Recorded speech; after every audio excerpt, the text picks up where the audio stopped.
maraming salamat. I said But I want you to be prepared. 2 or 3 operations back na gawin every 2 years. 600,000 pesos for bone surgery. And also, I want you to watch the next baby. Kung magkakaroon pa kayo mag-anak ulit dahil may 3% chance na mag-release yung heart problem. Salamat. Okay, excuse me. Thank you. Thank you, Doc. Kakayanin natin to. Ang importante, ligtas si Honey. Sir, sinito na po yung pina-request nyo. Bill lang po yung baby hanggang ngayong araw. Sige, salamat. Salamat.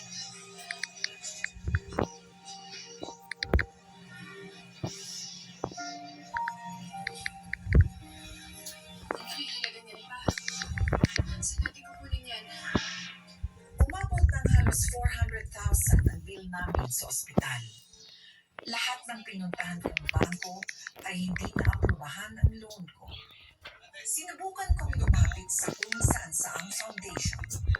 Foundation? Hingi ka din ng tulong? Opo. Basta ihanda mo lang lahat ng requirements.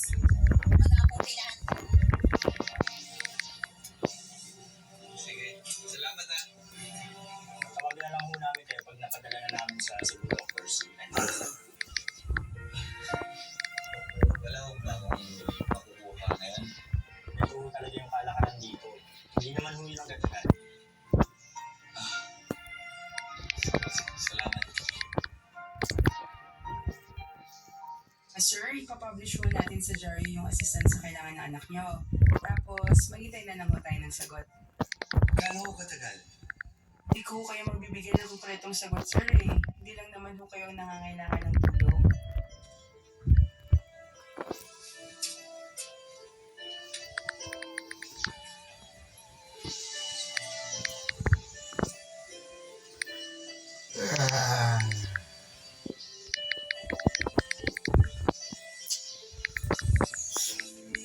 Tulog na yung mga bata.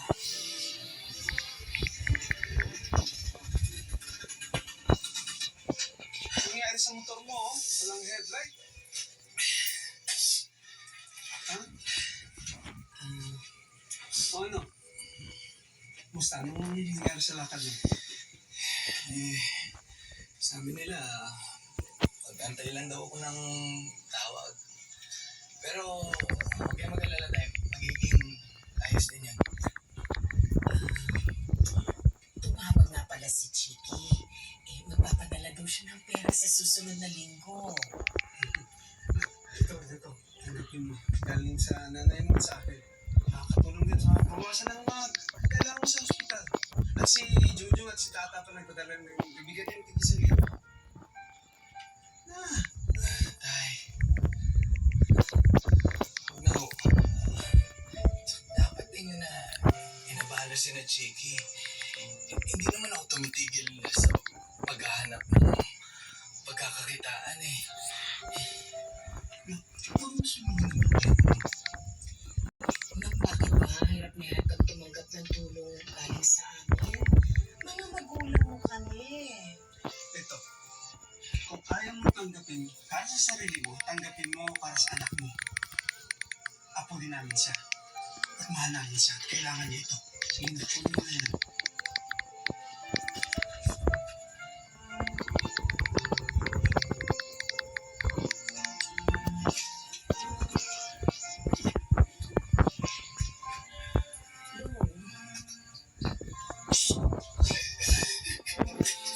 Huwag ganyan, ha? Huwag ganyan. Mula sa pinagsama-samang tulong ng aking pamilya, mga kaibigan at mga foundation na nilapitan ko, nakalikom ako ng 137,000. Pero hindi pa rin ito naging sapat at kinailangan kong mag-isip ng ibang paraan. Diretso yung ano ko kayo. Alam ko na yung mukha ko. Ang totoo po niyan, walang-wala na talaga kami ngayon eh. At 200,000 pa yung kulang naming balanse. Pero Dok, meron kasi kasi akong narinig na may kaanak daw ditong pasyente. Sabi, pwede raw pang bayad yung dugo. Baka kung okay lang mo sa inyo, kung pwede po, ganun na lang yung pang bayad ko sa utang ko. Pero 2,900 lang ang isang bag ng dugo. Baka maubos yung dugo mo sa katawan sa laki ng kailangan niyo pang bayaran. Hindi po, kahit buwan-buwan, magbibigay ako ng dugo. Mabayaran lang kayo. Gagawin ko, Dok. Wala na kasi talaga akong alam na ibang paraan eh. Saka, nakakaya naman sa inyo kung hindi ako tumupad sa usapan natin. Isa pa, niligtas na niyo yung buhay ng anak ko. Sige. Talaga po. Ay, maraming salamat. Wala nga naman. Salamat ah. Again, sir, no alcohol or medication intake for at least 24 hours po. Wala. More than 8 hours naman po yung tulog nyo. Okay lang po kayo, sir? Kuya, papakuha din kami. Oo, kuya. Kung ikaw lang, baka mabusan ka ng dugo. At sabi ng nanay, galon-galon pa ng dugo kailangan ng pambayad sa ospital. Oo nga eh. Kaya humingi na rin kami ng tulong. Rek! Brother Sol! Bakit may tabilan? Abay, Hercules, hindi sinasarili yung problema. Kung hindi pa binalita ng mga kapatid mo, hindi pa namin malalaman. Ano naman ngayon kung mag-donate kami ng dugo? Hindi ka na iba sa amin. Salamat, Regal. Oo nga, brother. Tutulong kami lahat. Salamat, Brother Sol. Oh, Dok. Patuloy pa kayo. Kunento sa akin ni Dr. Rezabal ang ginagawa ko. Gusto namin tumulong. Maraming salamat, Dok. Maraming salamat sa inyo lahat.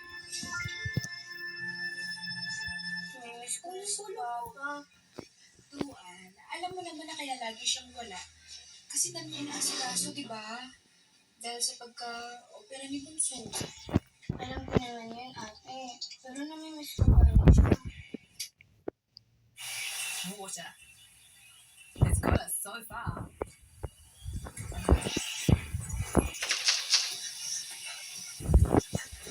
But it wasn't made for this. Spotlight Spring Savings Sale, 50% off Halloween ranges. Spotlight, the home of Halloween.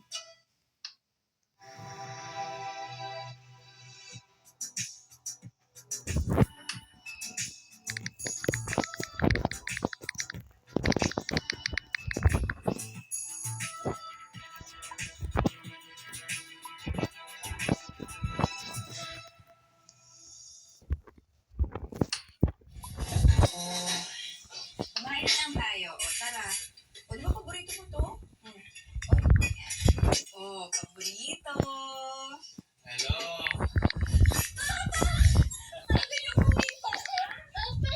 Saka na pala. Anak ko na papa. Hello, baby! Anak, sige na, maupo na kayo. Kumain na. Kain na kayo. Okay, sa muna si papa. Sarap naman. Kumain ka muna yung paghahanda kita. Lapag ko lang. Sige, okay lang ako. Uwi lang talaga ako para maligo. Kailangan ko rin umalis eh. Pasok pa ako sa trabaho. Ano ka ba? Hindi ka pa nakakapahinga buong linggo. Ano ba? Bakit ba naging Mighty Hercules ang pangalan ko? Hindi ko kakayanin to. Isa pa, dami ko na rin absent doon sa trabaho. Nakakaya naman doon sa amo ko. Dami rin nung natulong sa atin. Pagod ka na eh. O, tingnan mo. O, sige, paghahanda na tayo. Si papa mo, anak.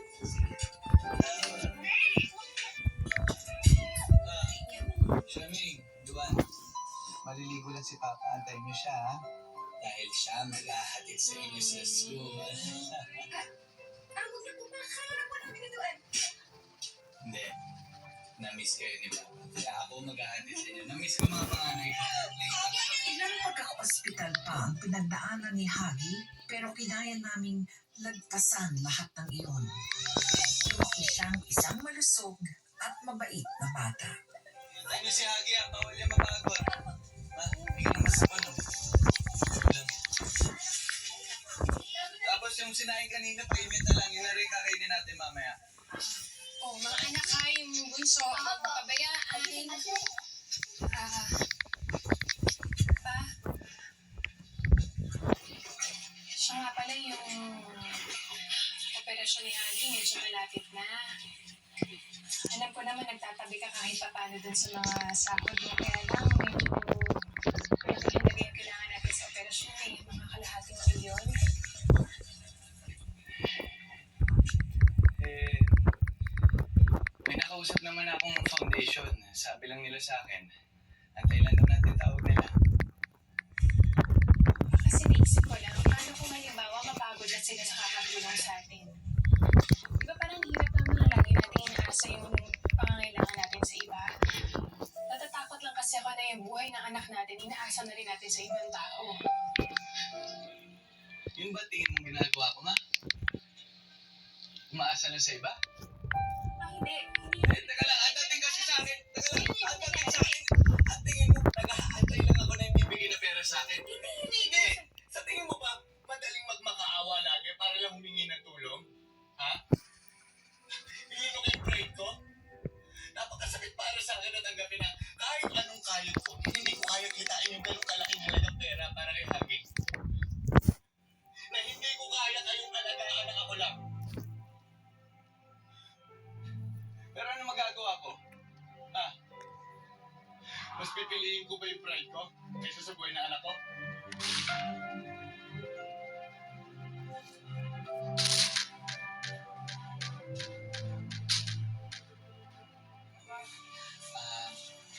Galing na ho ako dito nun. Gusto ko lang sana ulit ilapit.